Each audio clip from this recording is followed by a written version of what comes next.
Esto es Subterfuge Radio.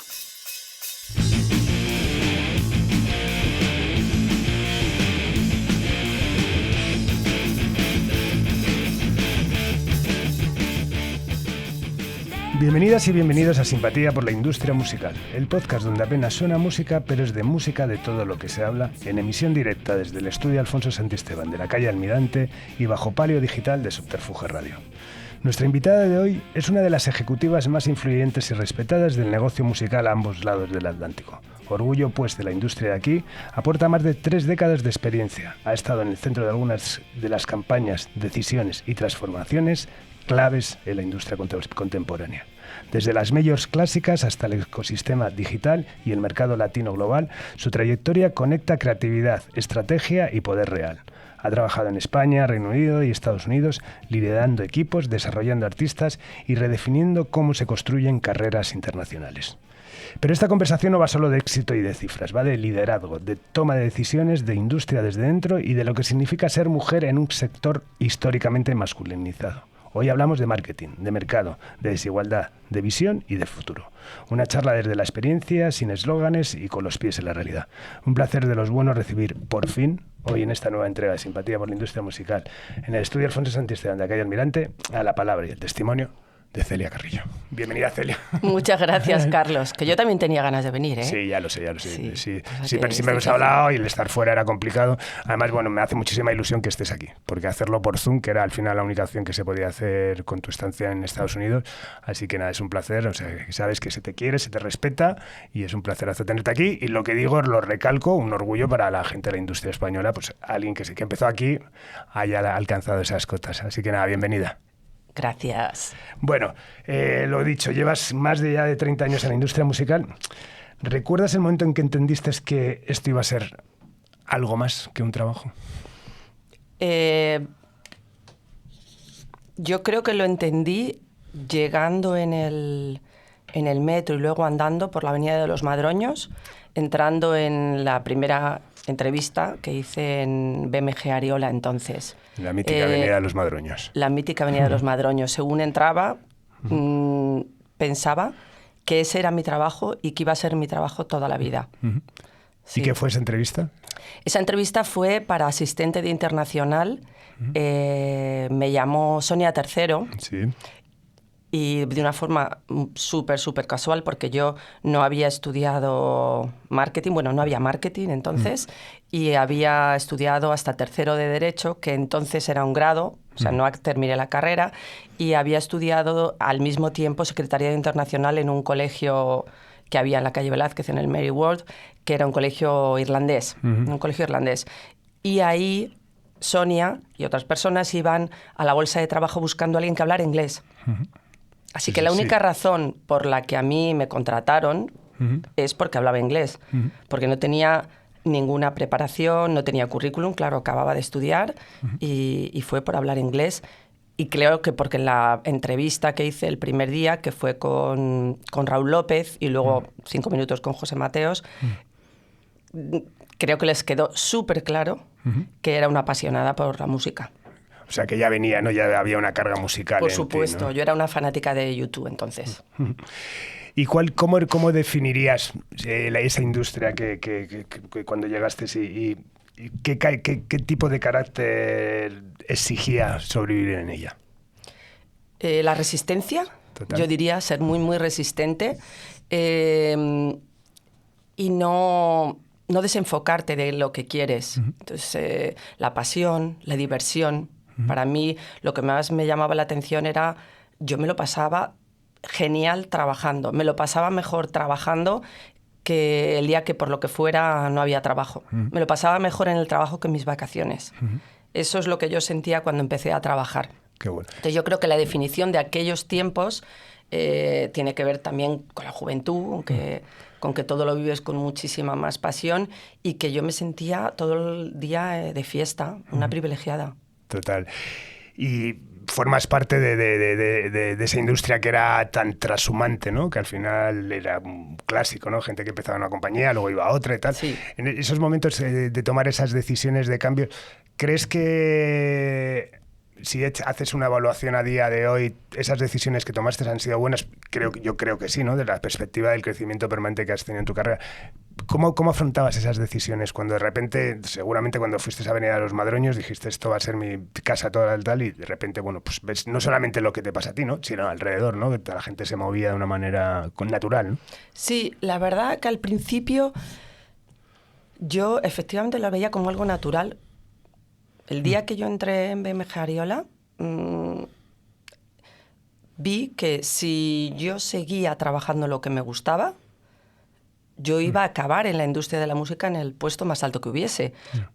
Porque sí, porque los que trabajábamos mucho y nos gustaba más la música y teníamos pues como menos red de es que yo no quiero viajar o es que yo no quiero hacer esto. Yo siempre quería viajar, siempre quería hacer algo nuevo. Si había un proyecto nuevo, levantaba la mano. Entonces, si hacías todo eso, no había ninguna razón para que no siguiese. Entonces era natural que si me llamaban de un sitio con poquísima experiencia al principio, porque me llamaban porque les faltaba alguien y pasaba algo que ahora yo creo que pasa un poco menos. El primer cambio mío, que fue desde ser asistente internacional a ser junior label manager, pasó en 3 meses desde que entré. Y ocurrió solamente por casualidad, porque Island Records dijo que quería tener un label manager en exclusiva. Y entonces dijeron, ¿quién? Venga, Celia, que habla inglés. O sea, no hubo no era algo súper decidido. Es verdad que yo era muy fanática de YouTube, llegaban entonces los packages con el cassette de Zombie de una tal Dolores O'Riordan de Cranberries, o Pulp, o Tricky. Entonces cuando llegaba eso, yo lo vivía con una pasión, como si me llegara... O sea, la cesta de Navidad, una cosa que te llegaba, no me acuerdo, era el lunes o el miércoles, el pouch de Londres, y te estabas como... Qué bueno. Voy a ir a mi casa con estos casetes, los voy a escuchar. Entonces, cuando me llamaron, después de una reestructuración de Ariola, para ir a hacer promoción de televisión a MCA, con Carlos Ituiño, yo no tenía ni idea de hacer televisión. No lo había hecho en la vida. Y en principio no me gustaba, porque de toda la parte del trabajo lo que menos me gustó siempre ha sido la promoción. Sí. Pero está muy bien porque es muy descriptivo, me encanta porque te iba a preguntar que si eres de las que te consideras que aprendiste esa base de golpes. Es decir, en un mundo donde ahora hay 27 grados de music business, escuelas, grados universitarios, posgrados, másters... venimos de la época en la que es eso, no estás hablando de que entras de una manera en una cosa y en 3 meses eres label manager y posiblemente no sabías ni lo que significaba ese término. Ni idea. ¿Consideras eso que vienes de esa generación y que desde luego quizás sea una de las características más grandes de lo que pasa o de cómo ha cambiado la industria, que al final, bueno, pues me encanta, ¿no? El rollo eso de me llegaban las cintas de U2 o de Pulp y tal, no sé qué, me iba a mi casa y las escuchaba, tal. Ahora es como más técnico, ¿no? Como más teórico, ¿no? Sí, es más teórico. Yo creo que eso, pues me da pena, tengo que decir que me da pena. No sé si es mejor o peor y los chavales que ahora hagan de AR y que les llegue la música de otra forma, pues genial, porque están mucho más expuestos. Pero sí que aprendíamos sobre la marcha y te tenías que estar todo el rato sobreponiendo a situaciones que desconocías. Todo el tiempo tenías que, ¿llamas a Londres a preguntar a quién llamo? A no sé quién. Yo no sabía si esa persona era el CEO, el AR o la recepcionista, no tenía ni idea. Y le preguntas por el catálogo de tal artista y muchas veces no conocía a ese artista. Entonces, esa incertidumbre y no existir un Google para buscar el nombre del artista, sino que, ¿cómo me entero yo? Pues claro, ¿cómo me entero? A ver, voy a llamar a este periodista de Radio 3 para que me diga quién es ese artista, para que yo, cuando hable con el ejecutivo, no haga el ridículo y no sea una persona que habla inglés, que te hace una pregunta y no sabe de qué te está hablando. Entonces, esa preparación previa todo el rato, yo creo que ese es algo de nuestra época.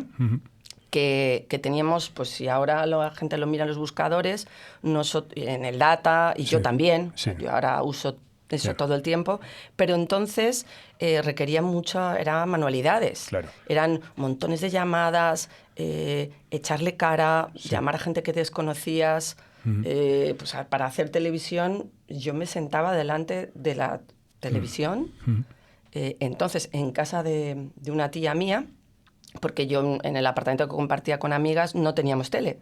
Entonces, y me iba y me sentaba con una libreta y en los programas de música leía los nombres que ponía productora, ejecutivo, no sé qué, me los apuntaba todos y con esos nombres pues después llamaba por teléfono, preguntaba por esas personas y presentaba a los artistas o los vídeos que yo quería mandarles. Sí. A puerta fría, totalmente. Pero no había otra forma. No. Sí, y que es el camino de la formación, por ejemplo, en tu caso, donde has destacado en el mundo del marketing, muy basado en la intuición, ¿no? En la intuición, sí, total, sí. ¿No? Y en la curiosidad. Claro. La curiosidad con algo que venía nuevo, lo que fuera, yo lo probaba. Totalmente. Sí. ¿Y cómo sentiste esa transformación por ejemplo, en el mundo del marketing, ¿no? En un mundo que cada vez estaba y está más saturado de estímulos? ¿Cómo planteaste en su momento construir un relato artístico que conecte de verdad con el público, y cómo crees que ese relato se ha ido transformando en eso? Por ejemplo, vienes de la intuición, venimos de la intuición y ahora hablas de la data, ¿no? ¿Cómo se construye ese relato asimilando y aprovechando esa formación que tenemos en otro tipo de formas de funcionar, ¿no? El momento que yo lo vi así más claro, que había que construir un relato que era más directo artista-fan, fue ya estando en Londres, fíjate, en el momento MySpace. Total. En ese momento, fue un momento que hubo gente que se asustó, pensó, los del marketing, ¿para qué estamos? Sí. Y a mí me dio muchísima curiosidad. Tuve bastante suerte porque conocí a gente de MySpace y porque una artista con la que trabajaba, que era Lily Allen, desarrolló todo el principio de su carrera en MySpace. Entonces, estaba muy expuesta y me pareció fascinante.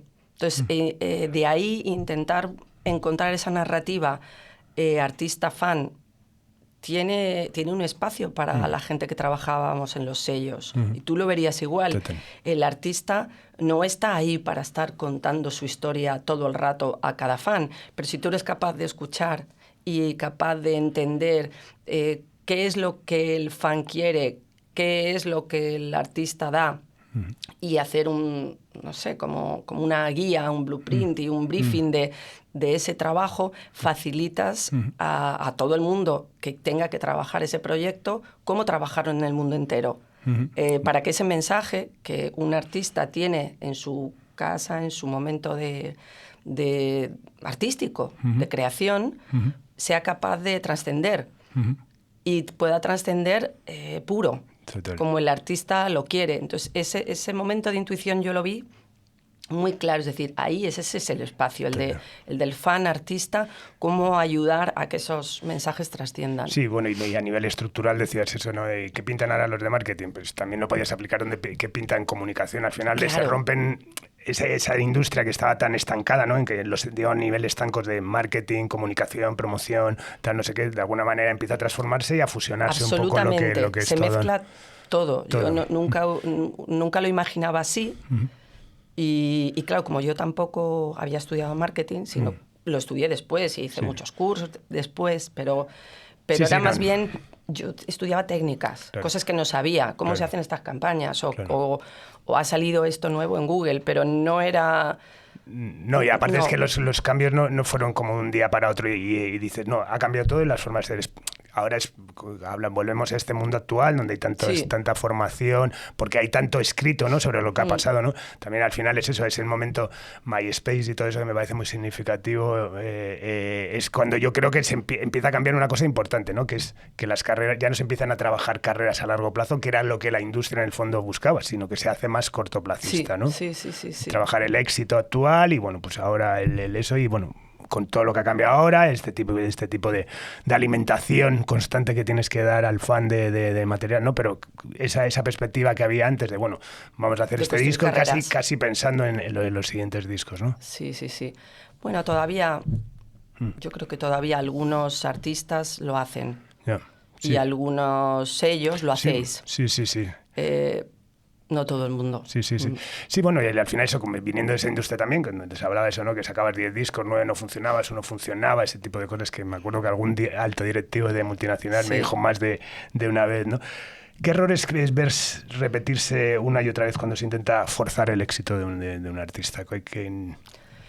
Pues el primer error que veo yo es no escuchar al artista. Y lo sigo viendo.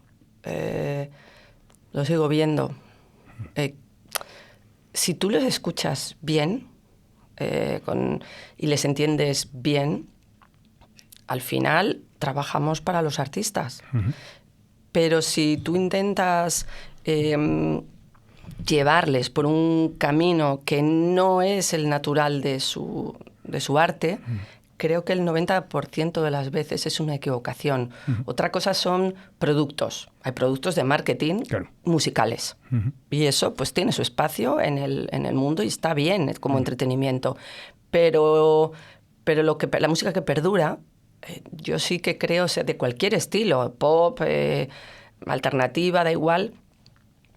Creo que el mayor error de muchos ejecutivos que he visto, es que he visto bastantes, es intentar forzar hacia lo que, no sé, hacia la tendencia, hacia... Bueno, es que eso creo que es un error y lo he visto hacer. Y has trabajado, como dices, con muchos ejecutivos y has tenido la suerte y el privilegio de trabajar en 3 mercados, ¿no? Como es el inglés, el americano y el español. ¿Hay también diferencias estructurales claves también a nivel de los mercados o crees que al final ese tipo de fallos, aciertos, teorías, etcétera, son consensuadas en todos lados? Yo creo que hay grandes diferencias, grandísimas diferencias. En el mercado de Inglaterra, la fuerza del artista y de la figura del manager es fundamental. O sea, el manager como parte del equipo del artista, como visionario de carrera, como puente entre pues, otros partners, o un sello, o un editor, o la calle, o los fans, muy, muy involucrado en la carrera. Con esa importancia solo lo he visto en Inglaterra. No lo he visto en Latinoamérica, no lo he visto en Estados Unidos, ni siquiera, y sin duda no lo he visto en España, salvo contadas excepciones. Hay algunos, pero lo que en muchos países consideran managers, yo diría, eso es un booker. Total. Eso es un booker, es un buscabolos. Eso no se involucra. Y es verdad que es difícil. Sí. Pero yo creo que esas figuras excepcionales, que las hay todavía jóvenes también, son interesantísimas en Inglaterra. Y hablas de trabajas en la sede central de EMI en Londres, ¿no? Quizás ese es tu highlight profesional, ¿no? Sin duda. Claro. Sin duda. Fue para mí lo más importante de mi carrera. Claro. Aunque no tuviera el puesto más alto que he tenido después, pero sí, primero por la compañía, porque hay que decir la verdad, para bien y para mal, EMI se conducía como una independiente. Entonces era una independiente grandísima, pero era una independiente. Y digo para bien y para mal porque quizá, aunque yo no lo viviera en ese momento, pues hubo algunos problemas, sean económicos o sean de gestión, que dificultaba a una independiente trabajar de forma independiente. Pero a nivel creativo fue excepcional. Y se conducía además con una... O sea, claro que había jerarquía, claro que había jefes, pero con una absoluta libertad y cero juicio sobre que alguien dijera algo fuera de lugar o... Absolutamente. Y eso que los jefes que había entonces eran muy, muy demandantes. Pero estabas en la misma mesa, no sé, el artista más importante de la compañía, la R más importante de la compañía y una... porque casi siempre eran chicas, una PR nueva que acababa de entrar, que tenía 20 años, y uno de digital, que qué será eso, que era nuevo, y todo el mundo hablaba y todo el mundo Eso solo lo he visto en la EMI. No lo había visto antes en España, en Polygram, ni en MCA, ni en Universal, ni en ningún sitio, la verdad. Y luego llegas con esa perspectiva, claro, también al mercado latino, americano, con lo que conlleva también, porque bueno, a mí, claro, leyendo tu espectacular currículum, EMI y tal, claro, me parece el highlight absoluto, pero bueno, luego vivir también ese momento de la explosión latina, ¿no? Cuando el mercado latino empieza, bueno, como a día de hoy, que es casi más grande que digo mi highlight hasta ahora. Claro. Sí, por supuesto. Sí, fue mi highlight hasta ahora. Como lo veo yo, creo que mi highlight está por llegar en el mundo latino. Es donde Sí, es lo que más me interesa ahora mismo, la verdad. Me ha gustado muchísimo trabajar con los artistas latinos. No tenía ni idea. O sea, eso ha sido la diferencia para mí. Porque, claro, yo llegué a EMI UK cuando yo solo había trabajado anglo en mi carrera. No había trabajado nunca en español. Claro. Entonces, la primera vez que trabajo en español ha sido en Miami, trabajando artistas de Colombia, de México. Y para mí ese ha sido... No, es que no considero que ha sido. Para mí ese es el highlight actual. O sea, algo que tengo la sensación de... que no está acabado, que me queda mucho por hacer y por dar en ese mercado, que me interesa, que he tenido... Yo normalmente tengo mucha suerte. O sea, yo he tenido muchísima suerte. Llegar a un sitio y que pase esto. Pero es que llegué a Miami y esa semana salía la canción Provenza de Karol G. Claro. Y claro, yo, que no había trabajado en español en la vida... Me volví loca con eso y con que fuera un éxito en toda Latinoamérica. Y teníamos unos equipos, o tendrán ahora en Universal, unos equipos muy, muy buenos en los países. Y después Fade, que en ese momento salía la canción Normal y fue uno de los grandes éxitos y su primero viaje promocional a lo grande. Claro, por supuesto que él había viajado por toda Latinoamérica, pero el más grande fue en ese momento, me acuerdo, entre mayo y junio del 2022. Y me parece espectacular. Sí. Todo lo que pasa, te digo estos grandes, como te digo Vivir Quintana, que es una artista mexicana que para mí es impresionante, que creo que va a llegar muy lejos y vamos a ir a hablar de ella como si fuera Mercedes Sosa, espero, si lo hacen bien, espero que lo hagan súper bien, porque tiene ese potencial y el mundo necesita una Mercedes Sosa, además. Entonces, ese mundo latino, de artistas latinos, de artistas cantándose en español, de mensaje, que sin duda se ha abierto con Bad Bunny hacia el mundo, el mensaje en español, pero me parece... Sí, aparte de romper y que ha roto todos los complejos.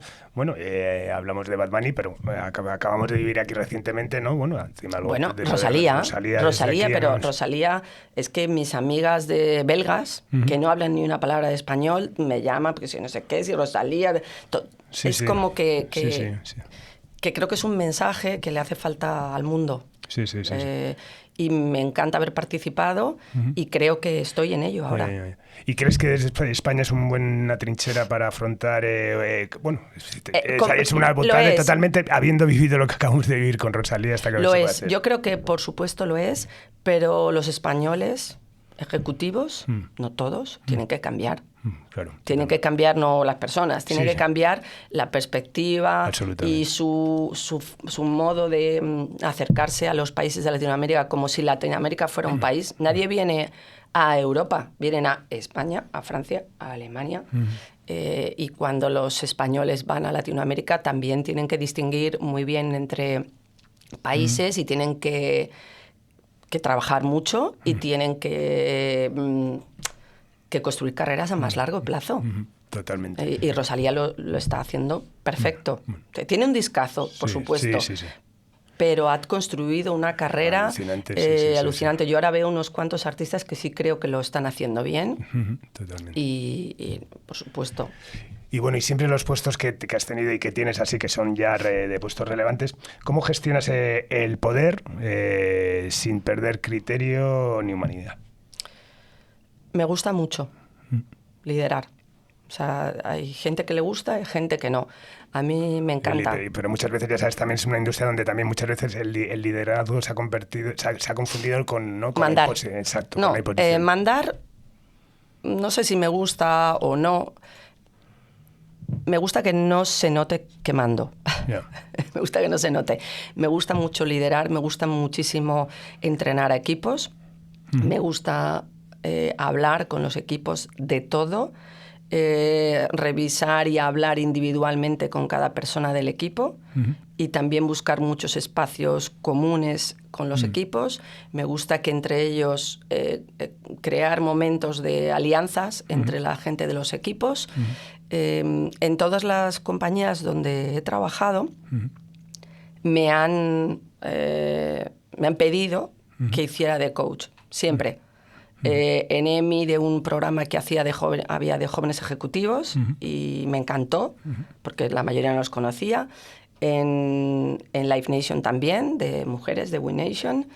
En Ticketmaster también. Y en el principio de Universal en US también. Luego ese programa, como muchos programas, lo quitaron en el último año.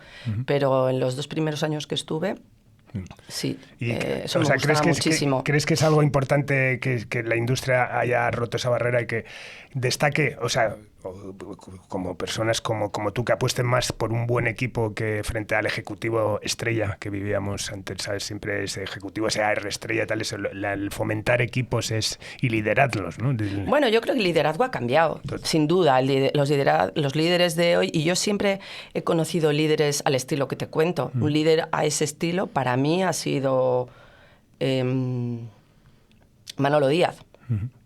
Yo a Manolo jamás le he escuchado decir yo he hecho, yo hice, yo fiché, yo jamás. Sí. Y todos le admiramos por lo que es. O diría, aunque no le diera total tiempo, otro líder así, pues sería Simone. Yo a Simone tampoco le escuché nunca, yo fui el que descubrí, yo fui el que fiché. Y el respeto o la relevancia se la merece igual o más que otros. Hay un tipo de líder, para mí, muy pasado de moda, y cuando lo escucho me da un poco de vergüenza ajena, que hablan sobre lo que ellos han hecho como si estuvieran solos en el mundo. Y yo he convivido con esos líderes. Sí. Yo no he visto jamás a nadie que solo consiga algo. Nunca se consigue solo. Yeah. Los únicos que podríais decir eso seríais vosotros, tú, que eres un independiente, que has montado tu propia compañía, que te has jugado tu dinero o el de tu familia. Tú sí lo puedes decir. Pero un ejecutivo de una major, es que es imposible que pueda decir eso. Aunque fuera el primero que le llegara un casete y lo escuchara. Que no, eso no existe. Sí. No existe. Yo he trabajado toda mi vida en corporaciones y lo que existe es trabajo de equipo. Sí. Y luego dentro de los equipos hay gente que, pues, más narcisista, más que asume como propio el éxito de un equipo. Eso que antes era natural y lo asumíamos como natural, creo que ya no. O sea, está pasadísimo de moda. Totalmente. Bueno, vamos a un plano donde, bueno, tú has aportado muchísimo, que es la figura de la mujer en la industria, ¿no? Hablamos en la intro de esa industria tan masculinizada desde siempre, y tú has aportado, bueno, criterio y presencia, ¿no? ¿Cuándo fuiste plenamente consciente de que ser mujer marcaba algo diferencial dentro del negocio? Es decir, ¿cuándo sentiste que de verdad decías, joder, aquí hay que romper barreras porque, bueno, tenemos un cierto tabú frente bueno, pues al final determinados puestos, es eso, tú empezamos y en ese momento que hacer promo tenías que ser chica, hacer tal tenías que ser chico, ¿no? ¿Cuándo empiezas a ser consciente de que realmente hay que afrontar también retos dentro de la industria? Había asumido como natural todo lo que dices. Yo lo había asumido. Había cosas que hacían las chicas, cosas que hacían los chicos. Y aún así, hasta aproximadamente a los 40 años, yo creía que yo iba a llegar, y digo yo, como digo mis amigas y compañeras, Ana Hernández, Maricruz Laguna, pues con las que yo compartía el espacio, Nuria Rico, Marisa, o sea, todas las que yo conocía, iban a llegar al tiempo, íbamos a llegar al tiempo, y ya sería cosa nuestra que cogíamos. Pero no había ninguna razón para que no ocurriese. Pero con la sensación de que tenías que demostrar más. Es que no me había dado cuenta. Por eso te digo que he sido muy inconsciente. Yo en mi nacimiento al feminismo más combativo, y ahora mismo no considero otro, es a partir de los 40 más o menos. Porque ya te digo que cuando yo me volví de Londres, también fue un momento de muchísima suerte, porque yo entonces estaba embarazada y me habían hecho una oferta para apoyar a Roberto Grima en la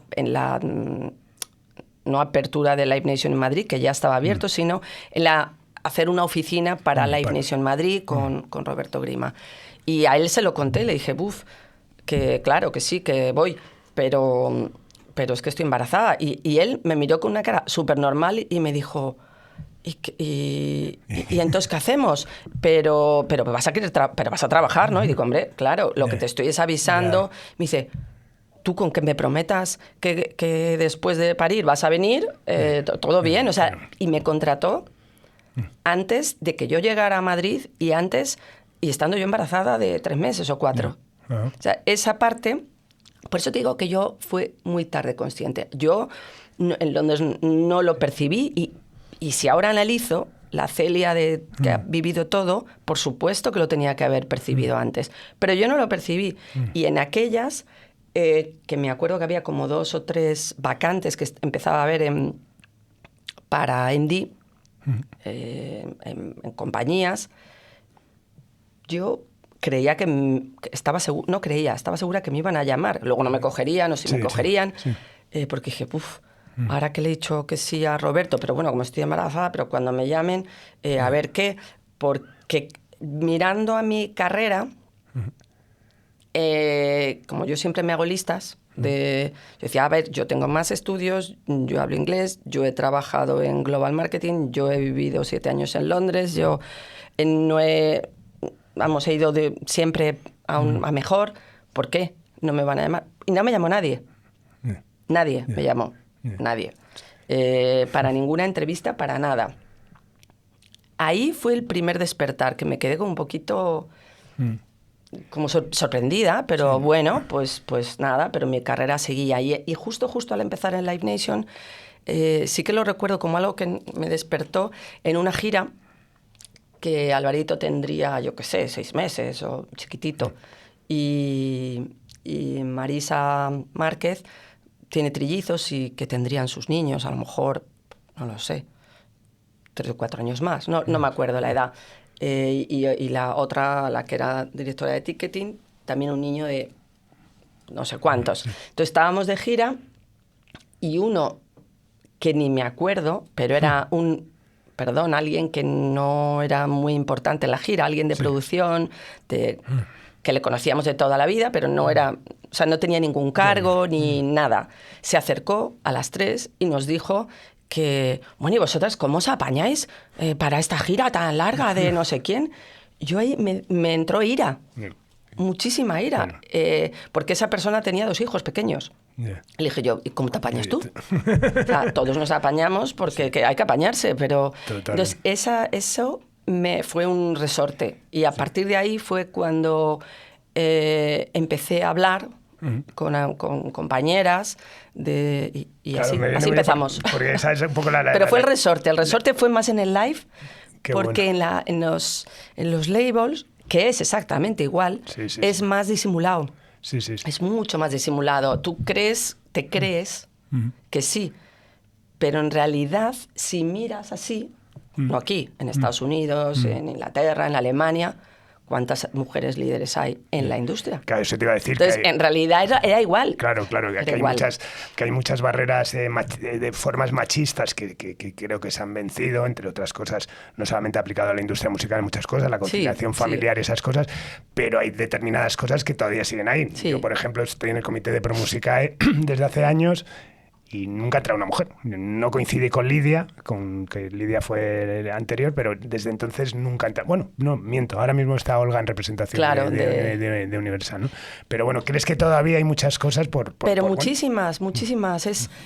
Creo que vosotros, los que podáis, hombres feministas, tenéis muchísima labor por hacer, porque yo no querría pertenecer a ningún grupo que toma decisiones sobre el todo sin que la mitad estuviera representado. Y es imposible que estéis bien representados si no hay la mitad de mujeres en los sitios donde se toman las decisiones. Pero seáis labels, seáis... y si tenéis que cambiar en que no sean solo los presidentes, sino el cargo siguiente para que haya representación y hagáis incluso representación de minorías, porque la mujer no es minoría, pero de colectivos minoritarios que necesitan representación, creo que es una tarea pendiente que la tenéis que coger por los cuernos, los que estéis ahora. Y los lobbies como MIM, pues apretar para que todo eso ocurra en todos los lugares donde haya, y sobre todo pues la música, la cultura, ¿por qué no? O sea, sí tiene que ser el motor del cambio. Totalmente. Vamos a hablar de MIN. Eres una de las fundadoras. ¿En qué contexto nace MIN? O sea, me imagino que al final es un cúmulo de inputs que vas asumiendo y que un día me imagino hablas. ¿En qué contexto surge? Pues, ¿cómo lo recuerdas, no? Sí, lo recuerdo. La verdad que lo recuerdo como... ¿Ves? Ese es otro highlight de mi vida. Es algo de lo que me siento muy, muy, muy, muy orgullosa. Muchísimo, y es algo simple como un día, después de esta historia que ocurrió en esa gira, lo hablé un poco con amigas y digo, bueno, ¿por qué no? Voy a hacer una cosa. Yo voy a escribir un email a 5 personas, a 5 mujeres que conozco, y les voy a pedir que cada una escriba a 5 mujeres que conozca, si es posible que no sean conocidas para mí, o sea, que no seamos todas que nos conocemos muchísimo, y a ver si quieren venir, le voy a pedir a la Ignition si nos deja el espacio de la oficina, y si quieren venir aquí a encontrarnos y ver si hay algo que tenemos que hablar. O sea, porque la realidad es que en ese momento de pensamiento sí me daba cuenta que sí existe un lobby masculino de los chicos que dan después, de que si se van a jugar al tenis o al golf o a tomar cañas, cuando la mayoría de las mujeres, cuando tienes niños, ya vas corriendo para tu casa porque tienes que... porque lo creemos así. No es que sea necesario, porque para mí no lo ha sido, pero te sientes más responsable o tienes que cuidar a tus padres o tienes el cuidado empieza a ser súper importante en tu vida. Entonces, en ese momento...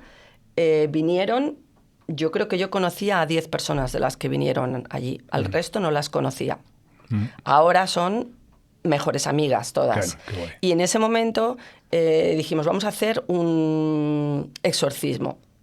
Y es hoy, solo hoy, vamos a utilizar cada una 3 minutos en contar un trauma de una experiencia machista que hayamos vivido.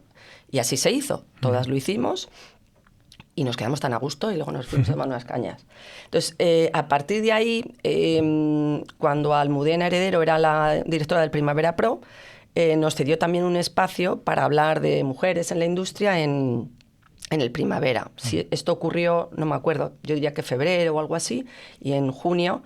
entonces, unas cuantas de los que nos habíamos juntado en el Primavera, fuimos al Primavera y nos sentamos en esa mesa. Y en esa mesa estaban, sobre todo, las catalanas, y ahí yo escuché hablar, entre medias, la hermana de Nuria Rico, que no tiene nada, o sea, es musiquera, pero por afición, trabaja sobre todo en asuntos sociales, nos dijo que creía que lo que deberíamos hacer es asociarnos, hacer una asociación.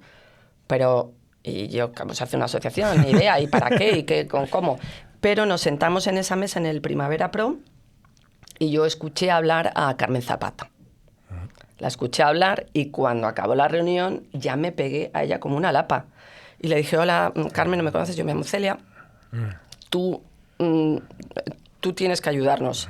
Y ya empezamos a hablar y fue ella realmente la experta en asociacionismo dentro de la música, la que nos empezó un poco a ayudar. Pedimos ayuda a otra de las personas que había venido a la reunión de Live Nation, que era Pachi Gabeiras, Patricia Gabeiras, y a partir de ahí, pues ya en el mes de septiembre, yo creo que es cuando es el Festival de Vic, nos reunimos en Vic y ahí nació la asociación. O sea, que fue todo bastante rápido. Y entonces éramos, no me acuerdo, 30 por ahí, ahora somos 400 y pico, hombres y mujeres, menos hombres de los que me gustaría a mí, pero bueno. Qué bueno. Hay hombres. Tuve la suerte de tener aquí a Carmen Zapata y fue, la verdad, fue fascinante. Bueno, vamos a otra cosa. Has vivido todas las transformaciones, ¿no? La físico, digital, streaming, redes, data, desde las compañías, desde empresas de ticketing, desde promotoras. Pero ¿cuál ha sido para ti la más disruptiva? Que ahora si echas la vista atrás dices, el momento, no sé. Más disruptivo. Hombre, yo creo, por ejemplo, para mí siempre pensaréis de repente eso, pues Internet, ¿no? De repente cuando a mí me para mí el momento más grande, fíjate, más que Internet, sí que fue el momento MySpace. Que a pesar de que está no muy bien exista, porque aparte lo has nombrado. A pesar de que no exista y me parece una conclusión muy. Para mí sí, porque yo entonces ahora lo puedo decir, entonces tampoco lo decía mucho. Cuando la compañía en la que yo estaba, que era EMI, estaban pues que con ¿cómo era? La copia de marca de agua, toda esa historia. Realmente yo no estaba a favor, porque yo era joven. O sea, me parecía que había una diferencia abismal entre lo que los ejecutivos querían hacer y el speech hacia los artistas sobre los derechos y tal, y la realidad de la calle. O sea, yo en la realidad de la calle yo consumía muchísima música, no toda la pagaba. Esa era la verdad, porque al principio es mejor pagarla, claro, y en el momento que me dieron la oportunidad de pagarla, la pagué y ya me hice todo, de Apple, de Spotify, de Deezer, de Tidal, de todo. Pero cuando no, o sea, que seas joven y que puedas escuchar mucha música. O sea, yo veía que o sea, no convivía bien con las directrices de las compañías. Esa es la verdad. Entonces, cuando nació MySpace, yo veía que eso era un camino y en ese mismo momento ya me acuerdo que estábamos en Rice Lane en Londres y venían los primeros ejecutivos de Apple Music a charlar y de Spotify, venían unos suecos y se les dejaban esperando horas en la recepción. Y al final los recibíamos los que no éramos los superjefes, los yos y tal. Y entonces yo me ponía a hablar con ellos y me parecían la bomba, todo lo que contaban. Y es verdad que no estoy a favor de todo y que hay que proteger los derechos, por supuesto. Pero si echo la vista atrás, a veces pienso que los altos ejecutivos, casi todos muy mayores y de salida en sus carreras, no estaban realmente protegiendo los derechos. Estaban protegiéndose sus bonos. Sí. Entonces, esa parte siempre la he tenido, de mi forma de pensar. A veces me ha venido bien profesionalmente, otras veces no tan bien. Pero de ser un poquito más radical hacia el artista. Porque la verdad que al artista lo que le conviene es que lo escuche el máximo de gente. ¿Crees que la industria ha aprendido a utilizar la tecnología o sigue persiguiéndola? Es decir, sigue siendo... Va por detrás. Sí, yo creo que la industria va por detrás. Creo que... Y no está mal eso, ¿eh? No está claro. No está mal. Sí, yo creo que... Sí, sobre todo en esta evolución constante. Sí, no está mal. No está mal porque sigue siendo, como era al principio, pues unos cuantos chavales que se inventan algo y hay cosas que interesan, cosas que no valen para nada, hay de todo, pero... Y se podría plantear, ¿podrías ver algo positivo, por ejemplo, en esa dependencia que se ha generado ahora de con las plataformas, los algoritmos, el que hay que sacar una canción cada 45 días? No lo veo bueno. No lo veo bueno. No. Creo que los artistas tienen que tener su criterio, sus tiempos. Es fácil decirlo porque luego tienen que vivir, tienen que comer. Claro, sí. Entonces, pero no lo veo tan bueno. Sí, no lo sé si va a durar, no va a durar, claro. pero no me parece... Me parece que no construye su carrera. O sea, los artistas tienen que sacar sus canciones cuando tienen algo que contar o que cantar. Claro. Sí, pero ahora... No es como dar de comer a una máquina, Total. como echarle gasolina todo el tiempo, porque no funciona tan así. Es decir, siempre tú crees que si Bad Bunny sacara una canción cada semana... Bueno, igual Bad Bunny lo hace y pasa algo. Igual Bad Bunny sí. No, pero imagínate sí. que ahora lo siguiera haciendo. Sí. Sí, lo que pasa es que yo al final lo que veo es, joder, tienes que... mi impresión siempre ha sido un poco de la ciencia ficción, es como alimentar a la máquina, a la bestia, Y ¿no? es verdad, así es. Y claro, y sobre todo desde tu perspectiva, de tu experiencia que tienes en el mundo del marketing, claro, ahora mismo es visibilizar algo en este scroll infinito de la gente que está constantemente pasando reels, historias tal, que al final es un único escaparate, ¿no? Donde visibilizan la música, las noticias, todo en esos reels de 15 segundos, ¿no? Claro, visibilizar algo en ese scroll infinito donde la gente está todo el rato en el teléfono, claro, complica, y creo, ¿no? que ha generado esa dependencia a crear contenidos. Que eso puede ocurrir incluso al margen de la industria. No. O sea, puede ocurrir sin que tú intervengas, ni yo, ni las majors, ni las independientes. Sí. Esa alimentación, que a veces es buena música, otras veces es ruido, no pasa nada. La parte que a mí me interesa no es esa. La que a mí me interesa es la creación de carreras de artistas y de innovación con los artistas. Eso me interesa. Lo otro, que existe. Yo lo veo y tú lo verás, que tenemos hijos adolescentes. Pues es que es un consumo total. Pero antes de ayer viene alguien y te dice: mamá, ¿has visto? Está Heroes de David Bowie en el número 1, fíjate, que yo ya la había oído antes. Y yo, ¿tú? ¿Perdona? O sea, ¿qué me estás contando? Vale, porque ha salido en Stranger Things, vale, porque... Pero que para ellos tiene la misma importancia esa canción que 6-7. Sí, totalmente. Es lo mismo. Entonces, creo que eso va a ocurrir con o sin nuestra intervención. Con tu intervención va a ocurrir la construcción de carreras de artistas, la protección de los artistas con los que trabajas, la innovación para ellos, el ofertarles lo mejor que haya y lo que tú escuches y lo que tú sepas. Pero lo otro pasa sin nosotros, como realmente ha pasado hasta ahora. Totalmente. Por eso digo que no... Las compañías luego la adoptan y adoptan la inteligencia artificial y adoptan el no sé qué y que los algoritmos, pero después. Bueno, ¿qué decisiones profesionales te han costado más, aunque hoy las veas como algo necesario? Pero en ese momento fue como, joder, estoy en un momento... Me costó... Y además tengo mis dudas sobre si hice bien o mal. Me costó irme de Ticketmaster, porque fue una decisión no basada en la compañía, que en ese momento yo creía que estaba haciendo algo interesante con el equipo, de construir un roster de nuevos clientes y de cambiar la idea que había sobre Ticketmaster, que no era ni mejor ni peor que otras compañías, que otras plataformas de ticketing, pero que tenía mucha innovación que ofrecer a clientes, a artistas o a giras o a festivales. Pero tengo que decir que me pudo, y seguro que lo volvería a hacer, es cuando me ofrecieron codirigir Ticketmaster. Lo vi como un paso, en vez de un paso arriba hacia mi carrera, lo vi como un paso, como un freno. Lo vi insultante.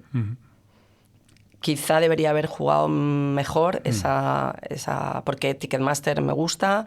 Live Nation, yo estaba muy contenta porque como siempre creo que las corporaciones son corporaciones, pero en todas hay ciertas filosofías que tú puedas estar de acuerdo y que además si quieres innovar y cambiar las cosas, a veces es más rápido hacerlo desde un sitio muy grande, donde se pueden cambiar más cosas y puedes influir en más. Pero ahí no, tomé la decisión porque me pareció machista, sin más, que nos ofrecieran la codirección a 2 mujeres de más de 50 años con carreras intachables para sustituir a un hombre que habían despedido. Y no... Creo que hubiera estado más de acuerdo con que me hubieran, no sé, ofrecido un puesto interesante dentro de Ticketmaster, pero eso me pareció un insulto. No lo llevé bien. Entonces, esa decisión de marcharme de Ticketmaster fue muy dura, porque claro que no había ningún puesto para mí y las cosas que me salieron para trabajar, hasta que después me fui a Miami como 6 meses después, no tenían que ver con la música. Y yo estaba angustiadísima porque pensaba, 30 años dedicándome a esto, que es lo que más me gusta en el mundo, solo me llaman o solo me salen cosas interesantes, que el puesto sea interesante fuera de la industria de la música. ¿Por qué? Y esa decisión me costó. Sí. Y al contrario, ¿qué no volverías a hacer dentro de la industria? ¿Qué hiciste si...? O quizás tomar decisiones que ahora consideras tal, pero bueno... ¿Qué no volvería a hacer? Hombre, desde luego con la pasión que demuestras con todo lo que has hecho y tal, pero... No lo sé, porque... Yo creo que muchas meteduras de pata que he hecho, así sobre todo más joven... Esa prueba-error constante. Es prueba-error, entonces no sé si no las volvería a hacer. Y... No lo sé, creo que... No volvería a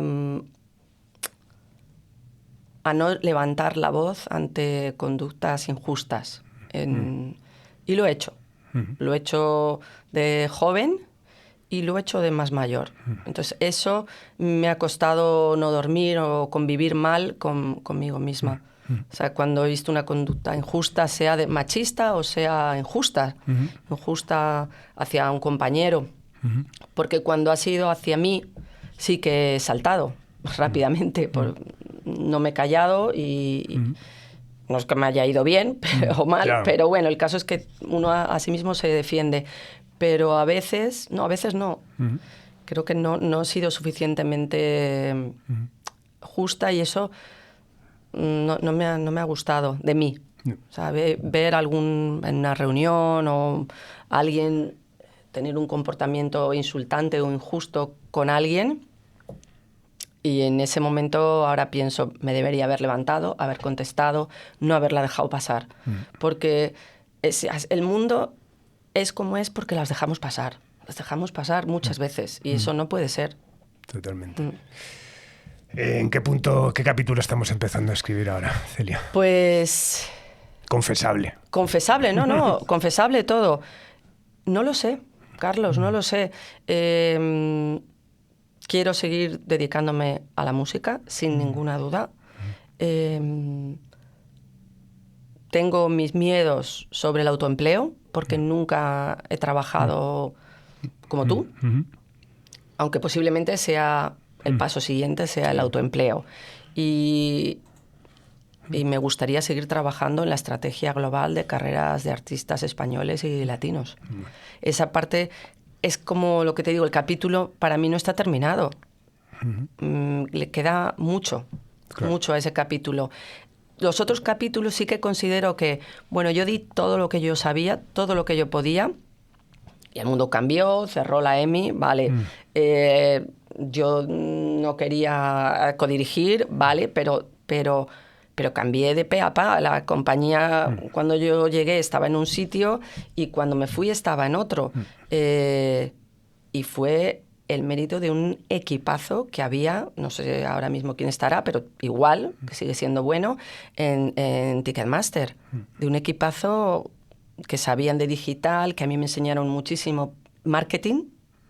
Me enseñaron los chavales que había allí, me enseñaron el nuevo marketing. Yo venía de los labels y de Live Nation, pero el marketing digital, de data, de consumer insight, A mí me lo enseñaron menores de 25 años en Ticketmaster y se lo agradezco eternamente, porque eso ya es parte de mi vida y yo ya no sé mirar nada sin analizar. Total. Gracias a ellos. Entonces, ese mundo lo di, está bien hecho, está como que se acabó bien. Sí. El actual, que te digo de mi carrera, no le veo terminado. Le veo... ¿Cómo seguirlo? Pues no lo sé. No sé. Mi duda ahora mismo es cómo seguirlo. ¿Lo sigo sola? ¿Lo sigo con alguien? ¿Lo sigo en una empresa? Ahí estoy, pensando. Bueno, yo estoy seguro que esa combinación de experiencia con adaptación a las nuevas formas de funcionar, vamos, para mí es oro. O sea, que muchos están tardando algunos en... que lo necesitan además. Sí, Así que nada. sí. Pues nada, Celia, un auténtico placer, la verdad es que contar con tu Muchas testimonio gracias. y que sepas lo radicalco que eres motivo de orgullo para todos los que nos dedicamos a esto, porque bueno, te hemos visto empezar y te hemos visto todo lo que has hecho y vivir ese privilegio, ¿no? de trabajar en compañías fuera y que me parece totalmente remarcable y destacable. Así que nada, enhorabuena por todo lo que has hecho y enhorabuena por todo lo que va a venir, que va a ser mucho y bueno. Sí, eso espero. Claro que sí, seguro. Y muchísimas gracias, Carlos. Nada. Este programa creo que es imprescindible. Gracias. Y ya nos dirás cuándo haces el programa tú. Porque alguien te tendrá que entrevistar a ti. Yo siempre digo que al final lo estoy haciendo, ¿no? Porque como lo que me gusta es interactuar también y con personas como tú, no con todo el mundo es posible, y aplicar también mi experiencia, pues al final yo creo que cogiendo trocito a trocito al final ya lo estoy haciendo. Súper. Vale, muchas gracias. Gracias a ti. Pues nada, despedimos esta nueva entrega de Simpatía por la Industria Musical desde el estudio Alfonso Santisteban de la calle Almirante en Subterfuge Radio con Sandra Pérez a los mandos técnicos y nos vamos con el baile de los huesos de Virus. Adiós.